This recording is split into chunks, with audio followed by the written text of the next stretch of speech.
and then they would go through and classify them and try to figure out which of those accounts that they have relationships at are represented in this list of people that are LinkedIn connections. And then they would go through the list of this list and then figure out how to coordinate asks of their executives and board members. They might do it with some other people in the company too, but it became this like big spreadsheet, complicated mess. And the other thing is, like, if you're connected on LinkedIn, doesn't necessarily mean that you really know each other. And so you're asking a lot of these people to try to make introductions for you to people that they may or may not know. Your business's success depends on relationships with customers, relationships with employees, and relationships with stakeholders. What do they all have in common? They're all human. Because no matter if your business is B2B or B2C, it's really H to H, human to human. Welcome to the Human Connection Podcast. I'm your host, Carl Ponto. Each week, I'll bring you stories, insights, and practical advice from experts that you can apply to your growing company and daily life. This week, I'm excited to connect with Drew Sechrist. Drew is a Salesforce veteran who helped grow the company from zero to over $1 billion in revenue. As the #1 global sales manager and account executive, Drew mastered the art of leveraging relationships for warm introductions to close deals faster and bigger. With co-founder Ian Swinson, another Salesforce alum with deep expertise in CRM and social networks, they've built Connect the Dots to empower professionals and companies to harness the power of their networks. The vision? A free, intuitive way for individuals to carry their relationships with them while helping companies replace expensive, ineffective cold outreach with strategic network intelligence. Congrats on growing Salesforce from zero to $100 billion, and welcome to the Human Connection Podcast.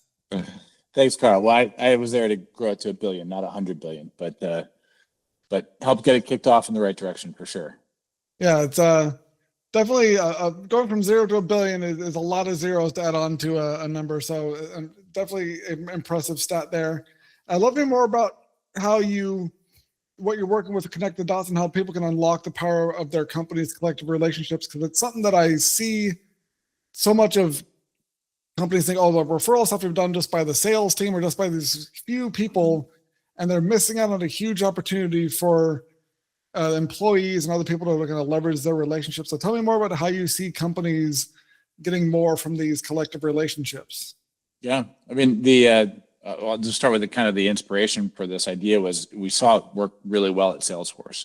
So in the early days at Salesforce, when we didn't have any customers, we first got our initial customer traction with introductions from people in the company. So Marc, our CEO, or one of our other coworkers, or friends or family, they would make introductions for us, and those introductions turned into some early customers, and then those customers got happy, they liked our product, and so we then we could leverage them to make introductions to the next group of people, and then we made them happy customers, and so on and so forth. And so that worked out really well. And what I saw in the early days at Salesforce is, out of necessity, we really had to leverage those relationships because we didn't have enough of a name recognition or enough of a product out there in the market to have people coming to us. And then over time, you get a little bit lazier. If you're become a big juggernaut like Salesforce, then you start relying on your marketing team and inbound and other word of mouth to get you into your customers, your next set of customers. But most companies don't have that luxury, particularly today. It's such a noisy marketplace. There's so many products out there, and there's so much noise trying to compete for your attention. So many emails and phone calls and advertisements, and it's kind of like overwhelming. And the thing that does break through the noise is a warm introduction from somebody that you trust. And that always, that's kind of the #1 hack. If you hear from a friend or a former colleague or your boss at a previous company, and they say, "Hey, Carl, you should check out this thing because I know you, and I think you're going to like it," then that's going to pop to the top of your awareness, and you're going to act on it. People have been doing this for a long time. This is not like a new concept. The thing that's new is that there is new technology that lets you see across a much broader set of people in your collective network and target the very specific people where you've got the strongest relationships, the real relationships, and they're at the right companies or they're the right personas for you to target. And that's the thing that hasn't been possible before. And that's the thing that we've been working on at Connect the Dots. That's the product we built. It makes it very easy for you as a company to see who in our collective network has the best relationships with the people that we want to get to, and then act on that. So you can make it not just be an occasional kind of lucky coincidence that you get an introduction to somebody that turns into a client, but you actually make that happen all day, every day, systematically looking through your network, understanding exactly where you have the leverage. Yeah, I 100% agree with what you said, and especially the aspect of those referrals carrying the trust of the person who gives them, because especially these days with how little people are trusting, especially bigger businesses, that trust transfer is more valuable than ever. And so, and I have no qualms as someone who's created marketing content and worked in marketing space and content creation, that no amount of marketing content is going to carry the same weight as someone you already trust saying, hey, I like these guys. These guys are cool. You should work with them. You should check them out. Then that is always going to be more influential than any piece of marketing that you put out there, any campaign, because there's already that trust, there's already that relationship. And so when you're trying to think about how to get more of these kind of high quality opportunities for a business, it's not about necessarily just spending out more into your, like I said, your marketing and sales spend, but it's about leveraging those relationships that people are already building, because the way those relationships are built is, and that trust is built, is not just through the transactional stuff, but it's through all the kind of daily connections that people have in their lives. And it's a different sort of mindset people are in when they're getting those recommendations. They're not in a boardroom thinking about what solution they need to consider from like a very like clinical or like kind of corporate perspective. It's they're talking with one of their friends about a real pain point they're feeling, and their friend goes, "Oh, we work with these guys. You should check them out. They really help us out." And they're like the people's framework, the environment they're in is all very different, and it's like almost feels like you're going to get in the side of the back door to those opportunities, because everyone else is going through the business framework, and they're getting it from a friend framework or a good colleague that they have much more of a personal connection to. And that just it sticks out of their head a different way, the way we process it. And we're much more open to those sort of suggestions in those in that environments, and just the way it works with our brains and how we process information from different people is very different than when if somebody like an email or like a in-mail thing on LinkedIn. The change in context and who it's coming from carries way more weight than I think a lot of companies really understand. Yeah, I think companies understand it and people understand it. What they don't understand is that it's possible to scale it up and make it systematic, because it is so inherently human, right? It's like, Carl, you've got the friends that you know, and if you happen to bump into one and they express a problem about something, or you hear something and pick up like, oh, I think you could benefit from this company or product that I use. That just kind of happens, right? Like, it's not systematic. And that's what companies think. They think that's what happens in the real world. They're great, these wonderful coincidences when we find a warm intro somewhere that can help us, but we can't really mine our complete network systematically, and that's where they're wrong. So it is possible to do that. You need to put a little effort into it. You need to put a little effort into like organizing your network, and then you need to pick a technology that can actually do that for you. But once you do it, then you're off to the races, and you can play a completely different game than your competitors are playing. Yeah, it makes a lot of sense, especially if you're a larger company or even like a middle-sized company with a lot of people. Just expecting it to happen naturally or without any sort of structure to it is not really realistic. And so if someone is recognizing that, okay, we have this untapped network that from all our employees and other people in the company, and you mentioned having to kind of structure the information. What are some of those kind of first steps to getting that set up so that if someone is wanting to systematize their referral process, they'll be ready for it? Because it sounds like they have to do, you can't just kind of dump a CRM in there with no like real like pruning of the information or optimizing it. So what's kind of the process like to get started? Yeah. Well, I'll tell you how most people started out doing this. And can you hear me okay? Something happened with my, okay. So the way that most people start out doing this is they would have they would have the main executives in their organization, board members, advisors, download a bunch of their LinkedIn contacts and put it into a big spreadsheet, and then they would go through and classify them and try to figure out which of those accounts that they have relationships at are represented in this list of people that are LinkedIn connections. And then they would go through the list of this list and then figure out how to coordinate asks of their executives and board members. They might do it with some other people in the company too, but it became this like big spreadsheet, complicated mess. And the other thing is, like, if you're connected on LinkedIn, doesn't necessarily mean that you really know each other. And so you're asking a lot of these people to try to make introductions for you to people that they may or may not know. So that whole thing is messy and complicated, and but that's what we did in the early days. We would do that too. So you can do that. LinkedIn now has an ability to do something called Team Link. It makes it a little bit easier for you to see all the people who are connected inside your organization. You can invite them to participate in that. That's a step in the right direction.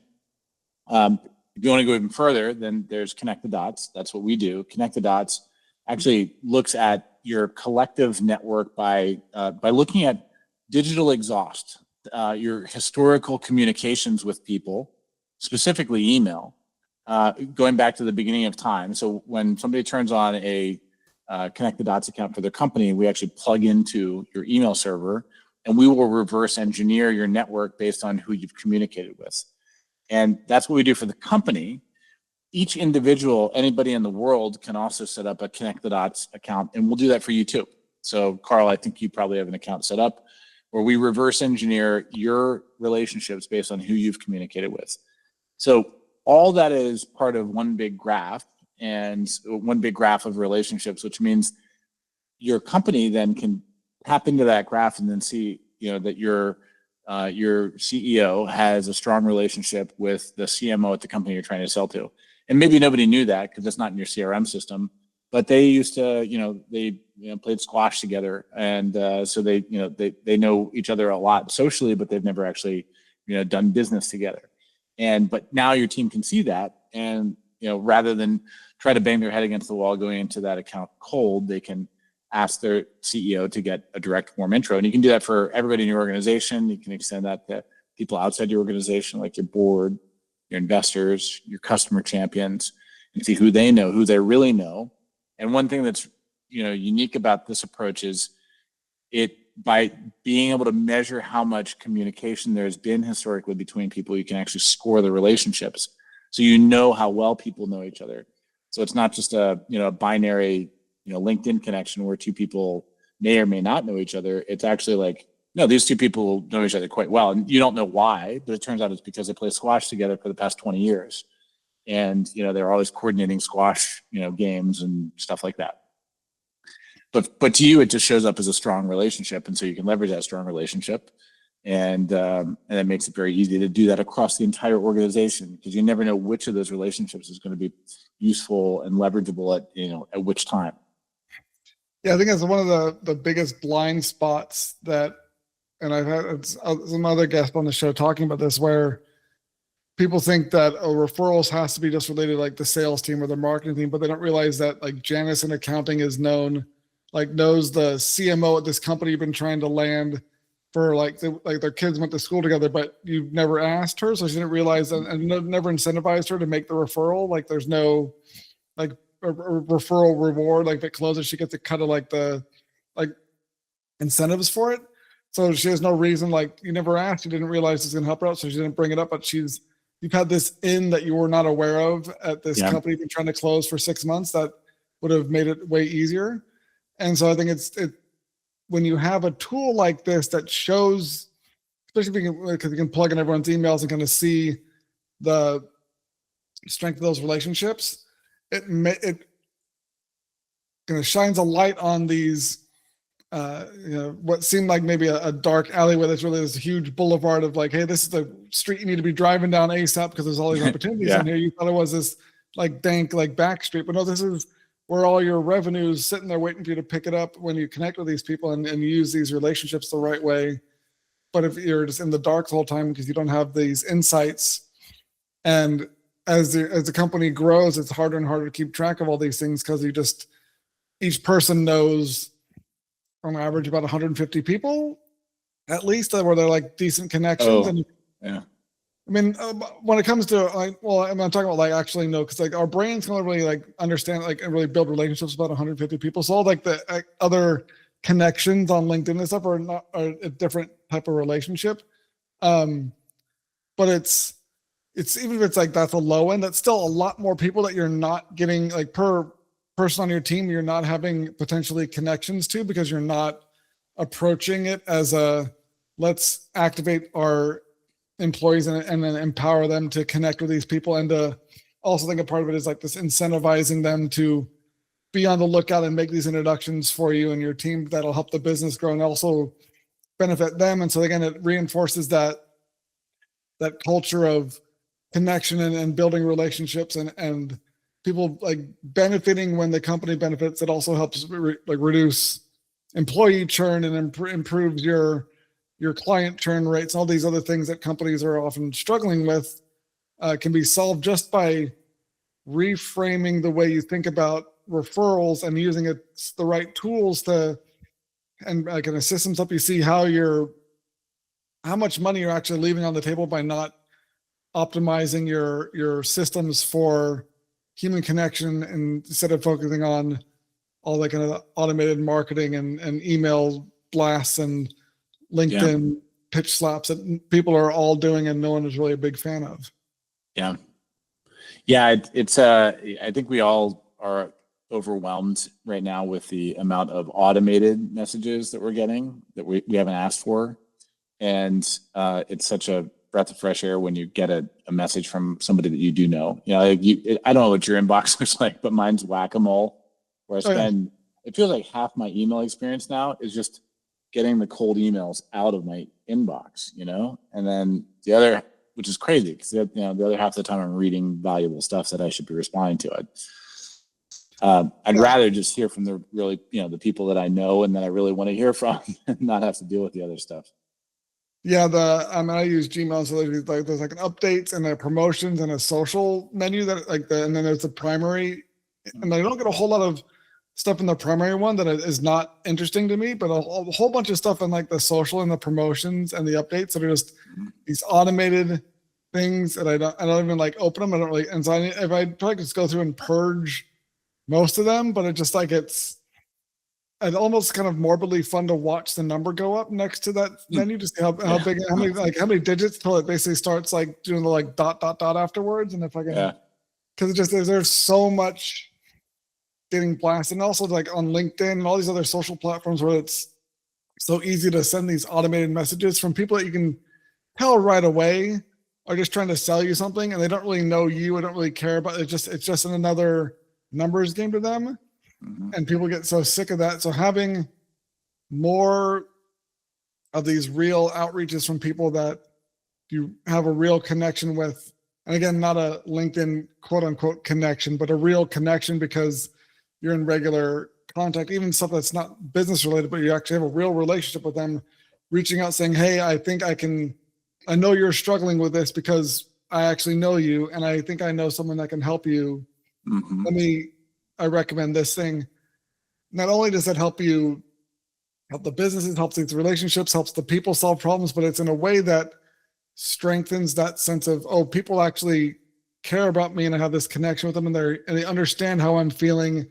And it fills that need for like belonging and psychological safety and community that we're all wired to need on a like Maslow hierarchy of needs. Like there's water, food, safety, shelter, and like psychological safety, and like that's the community that we're not getting in a lot of places. And so I think it's, well, this is, people might think of it as just another software tool, another AI tool for businesses. This is something that I like, and one of the reasons why I really enjoyed having on the show is because it's something that when it's done right, not only helps the business, it also helps the people and builds the community and solves this myriad of issues that are not just business issues, but are just with like human and societal issues of building relationships with people and caring about those around you and wanting to help them. And so I think it's an elegant solution to a number of problems that are plaguing the world we're in. And so I really appreciate you coming on and talking to me and connecting with me today, Drew. And if you enjoyed this episode of the Human Connection podcast, please like, leave a review, and subscribe. If you want to connect with myself or Drew, check out the links in the show notes. And remember, no matter if your business is B2B or B2C, it's really H to H, human to human. Happy connecting.